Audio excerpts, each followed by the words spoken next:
Hello and welcome to the Strong Suit Podcast, where we focus on the people part of your business. Every Tuesday and Thursday, I interview a world-class expert on talent and recruiting so that you can build a company filled with rock stars. Today's guest has a very interesting business. It's a large business, rapidly growing, very successful, but it's also a distributed business. He's got 12 offices, which makes obviously building a culture that much harder. We're going to talk a bit about that.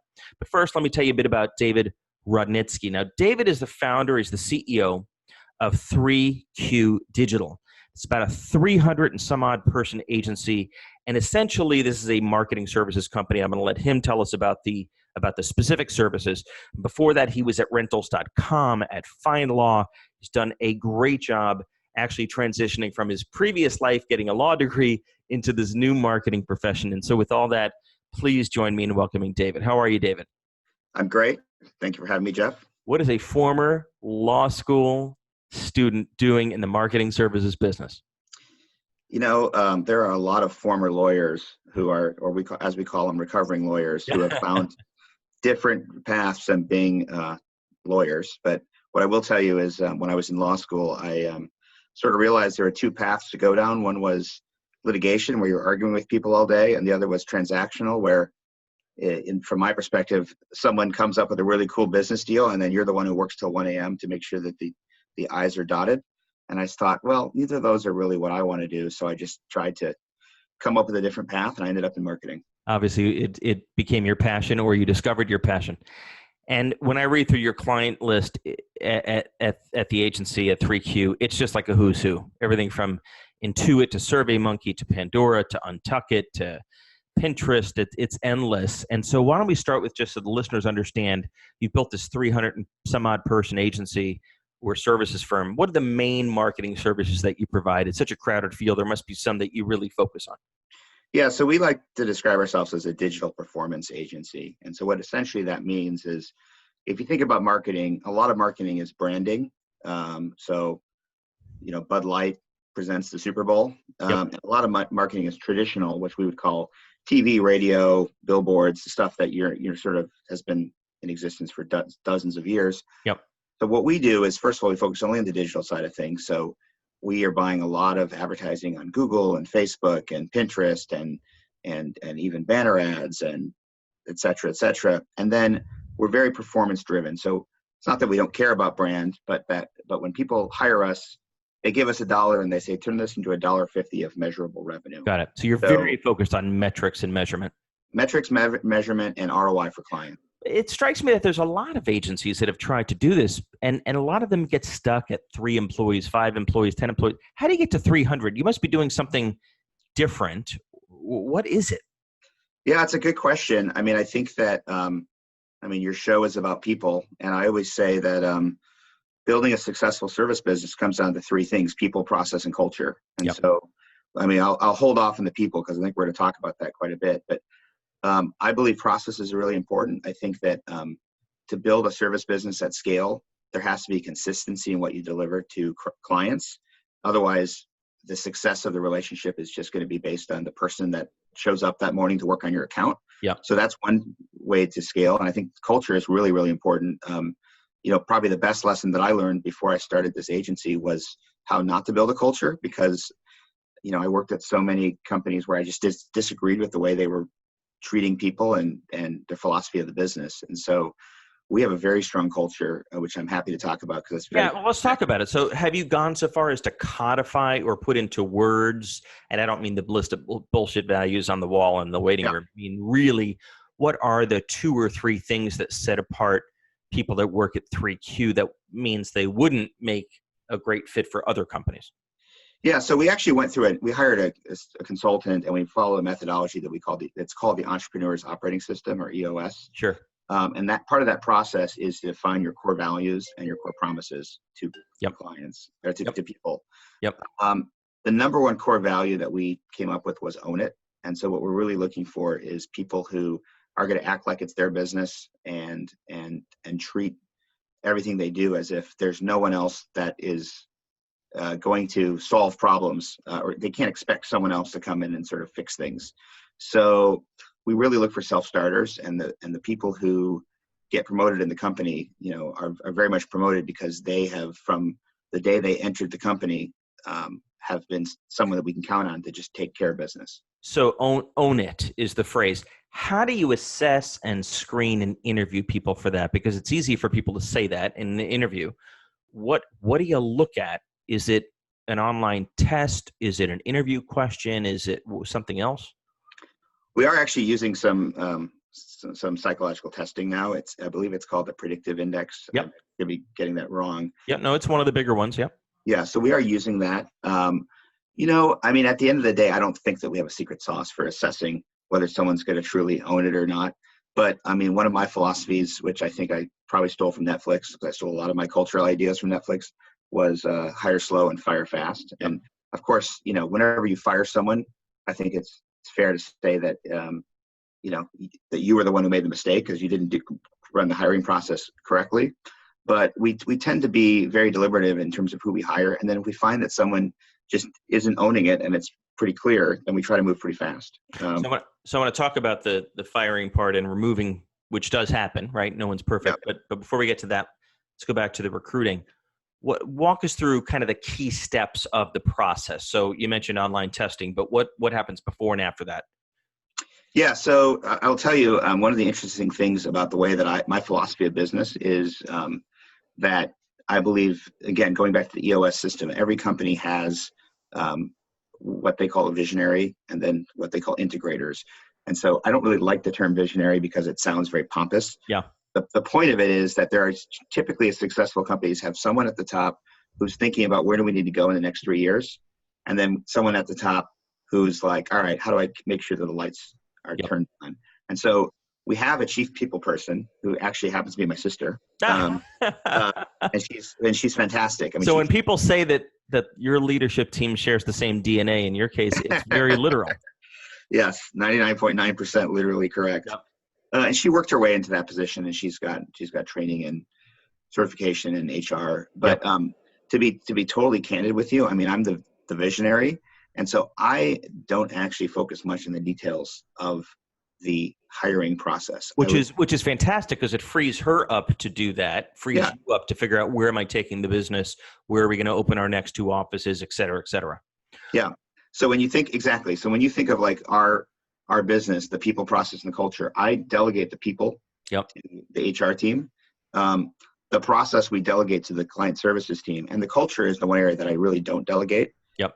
And so I have spend a lot of time once we have people on the team, helping them understand the culture and then building a culture that's going to, first of all, have the great people get promoted quickly, and then also have great people feel motivated to stick around. Give us an example or two, David, of what you do when it comes to the culture. So I start on Monday. I get to sit down with you, the CEO, the visionary, quote unquote. What are you going to do or tell me or sell me or show me? Yeah. There's 3 things that I do in particular that I'm pretty deliberate about to build culture. Number one is I try to have a one-on-one with everyone in the company at least once a year. So we have 300 plus people. So that's getting hard, right? It gets hard. And I've actually developed a methodology that I think works pretty well. And it's a 15-minute one-on-one. And I ask people 4 questions. What's going well in the company? What can we do better? What do you feel about your career path? And what questions do you have for me? So by doing that, it forces people to sort of think about really what they're happy about, not happy about. And I take those responses and in where there's suggestions, I actually go back to the executive team and we discuss them. So I try to make sure that everyone on the team really feels like we care and that we actually act on their suggestions. Do you think that you caused yourself a problem because one day you won't be able to do that anymore when you're at 1,000 people, and then people are going to say, this place has changed. David used to sit down with me every year. Yeah. Now he doesn't. Yeah. Look, I think one of the things about business is culture is not static. Culture changes as companies grow and evolve. So yeah, I think that's going to happen. It's already sort of getting to the point where I can do 3 to 5 of these a week. Yeah. And 5 times 50 is 250. So that means I'm probably not going to be able to talk to everyone in a year. Yeah. I think that the people who I do end up talking to are very appreciative, and I think they probably tell their friends like this was awesome. Yep. So it's the best I can do. I think the second thing that I do, I do a lot of writing, and I used to write a lot externally, but I actually focus most of my writing internally now. So I have something called midweek musing. Yep. Which is just kind of my take on some cultural issue. But it's really not about the marketplace or about marketing. It's about within our four walls, what we're doing well, what needs to change, et cetera. Yeah, like I wrote, yeah, exactly. I mean, it's just like thoughts on life. I mean, I wrote one recently about authenticity and why I think, like, people who are inauthentic really bug me. Yeah. And I just shared with the team why I think that's important. And I think it's just a way for me to sort of reach out to people and connect with 300 people at once, but connect in a way that they know is not just me sharing a post that I found from, the 7 habits of highly effective people. You mentioned these questions that you ask everyone. The second one, I think, was what's not working or what do we need to do differently? What kind of things do you hear with that question that really make you nervous or sad or afraid for the future of the business? Because it's easy when you got 10 people and everyone's in one room, one office, right?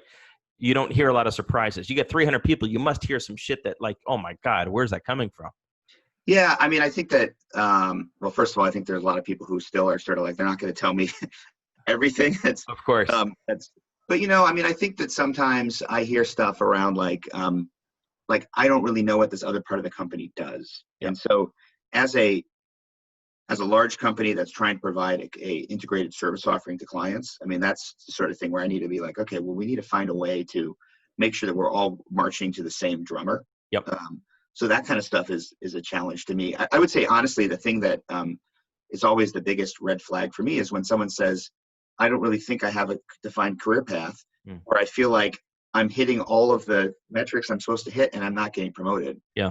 And in that instance, I mean, it's always a little tricky, to be honest with you, because my job is not to go and advocate for them and say, why isn't this person being promoted? Sure. It's really just to sort of alert their and I always ask for permission. Is it okay if I talk to your manager or to the HR team just to let them know that you have a question about this? Right. Either there's a disconnect on communication and no one has had the tough discussion with this person, or what the hell are we waiting for? Yeah. And we've had instances where there was one person in our Chicago office and she said this to me, and I went back to the HR team and said, hey, what's going on? And they said, you know what, that was a mistake on our part. She should have been promoted, and she got promoted. Wow. So that made me feel good. But, I mean, those are the things those are sort of the red flags where I'm like, we have a potentially good person here and we're missing something. We talked about hiring. Let's move to the flip side, always the fun side. You hire someone and you realize quickly you've made a mistake. In your experience, you've hired hundreds of people. You're at 300 and what? 315 or 20. Call it 320, and I'm sure some people have left along the way. So you've hired, 500 people maybe? 2 or 3, yeah. Right. When you realize you've made a mistake, how long do you wait to say, I need to resolve this mistake? Yeah, well, I mean, I think that I'm sure your other guests have probably said this, but people always wait too long. Sure. Right. I have a sort of a question that I ask my team around any team member, and it's a 3-part question, 1-part question with 3 answers. I always ask someone if they're concerned that someone might not be a good fit.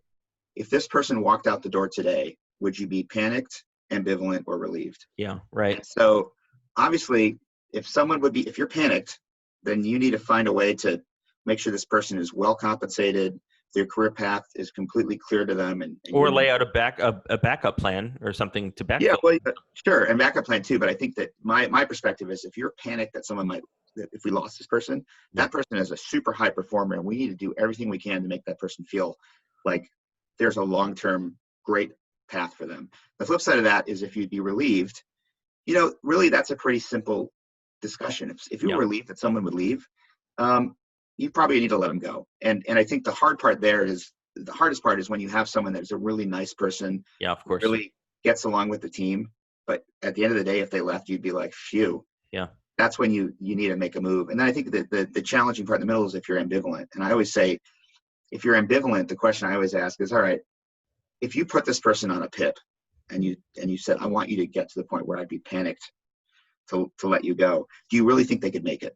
Yeah. Do you really think if you told them, here are the things that you need to do to become a high performer, would they get there? And if the answer is no, they probably won't, then you're really putting someone on a PIP is actually kind of an insult to them, because you're giving them false hope. Right. It's just that you're covering your ass and making legal and HR happy. I guess so. But Which I in think your case, you could talk about at the Thanksgiving table and you could resolve the issue with your sister, right, right? right. So I generally don't think that's a good. I don't think like. I mean, obviously, we want to do things that are compliant and yeah. that are not getting us into legal trouble. But I think that you always need to sort of make a decision based on what's best for the business, and the legal and HR stuff will work itself out. When you make that difficult decision, which to me is, part of the hardest part of business, but part of what we're paid to do as leaders, what do you tell the rest of the organization? So you made the decision on John. John's gone. There's a vacuum of information. Do you fill the vacuum and tell people what went on and what happened, or do you just assume people are going to find out regardless? I think it always depends on the situation. I mean, if it's a senior person, a prominent person, Yep. then I think we do try to come up with some sort of explanation that lets people know that we made a change, but also doesn't sort of destroy the reputation of that person that we let go. But I think that the other thing that I've always found is that when you do find that someone needs to move on and you help them go in a different direction, 9 out of 10 times the team knows, and the team knows that it was the right decision. Yeah. It's very rare to Usually me. they say, what were you waiting for? Exactly. Yeah, and the same is true with promotions. I mean, when you promote someone, 9 out of 10 times people are like, yeah, that person deserved a promotion. Right. And so I think I think a lot of times executives sort of are not do not realize how attuned to the company that the team is. Yeah. Let's talk about, for the next few minutes, the fact that you're a 12 office company. So you have people all over the world. The center of gravity is San Francisco, but you got people in Chicago and Southern California, a couple of international offices. Aside from you traveling to all the offices and being the glue and having all the 15-minute meetings, which I can appreciate, what else do you do? And aside from the obvious things like Slack and FaceTime and stuff, but what do you do to keep the culture and the fabric consistent? Or do you not try to do that and each office has its own distinct feel? I mean, I think there's a difference between process and culture. So from a process perspective, we try to be pretty consistent. And so we have a training team of 5 or 6 people full-time. 5 full-time trainers. Yeah. Wow. Yep. And their job is to do everything from training entry-level people to management training at the mid and senior levels. Yep. We have our own internal wiki that also houses a ton of information. And we have lunch and learns and all this stuff. And we're constantly trying to propagate learning and training and process, and so that we have consistency. From a cultural perspective, the offices are very different. One of the things that we did that I thought was a smart idea, I don't think it was my idea, so I'm not giving myself credit for it. We used to have, as Silicon Valley company, you got to offer a lot of perks, right? Yeah. So we used to offer, lunch once a week and food and snacks and all this stuff. And what we found was oftentimes we would get complaints. People would say, I don't want Tostitos, I want Doritos, or I don't want to have lunch once a month, I want to go to a bar once a month. And so what we did was we actually took the budget that we had allocated each of the offices and said, all right, we're just giving you the budget. We want you guys to come up with what you think is right for your office. Yep. And then second thing we did is we said on about a quarterly basis, we're going to have a presentation to the entire team where each office is going to present the cool stuff they did with their money. So what happened was, first of all, it recognizes the fact that cultures are different. The San Diego office, they go out on a boat, or they go surfing, which is what I would do too. Right. I mean, the Chicago office does the architecture tour sometimes. Yeah, right. In the Vermont office, they have craft beer on tap because that's a big thing in Vermont. Yeah. So it first of all recognizes the differences, but secondly, it turns what is sort of an entitlement into sort of a fun competition. So that's a sort of example of how we're not really trying to sort of enforce a monolithic culture amongst offices. We are trying to enforce some process, but not culture. Is there much career path between offices? Do you move people around or tend not to? We do actually. I mean, we have had quite a few people who have moved between offices. We've had people from Chicago move to San Diego, San Francisco to New York. We have now 2 of our Chicago team members have moved overseas to help us open up offices, one in Dublin and one in Singapore. So we have no problem with people moving between offices. I mean, the only challenge that we really have is because we have so many Silicon Valley clients, we have a lot of clients that want local people. Yeah. So, we're always encouraging people, if they want to move to the Bay Area, pay twice as much for their rent. They can do so. They can have that privilege. Help us support those clients. Well, I give you so much credit, David. It is hard enough to build a marketing services firm and be an entrepreneur. It's hard enough to scale any business, let alone a marketing services business, to 300 people. I give you so much credit. And it sounds like along the way, you've built a very unique and very strong culture, which is potentially the hardest thing to do. So you strike me as a very modest guy, but hopefully you know that that's a pretty rare feat these days, particularly in the heart of Silicon Valley, where it's hard to get good people anyway. Yeah. So with all that said, David, how can people learn more about their business or get in touch with you? So the business, you can go to our website, which is 3qdigital.com.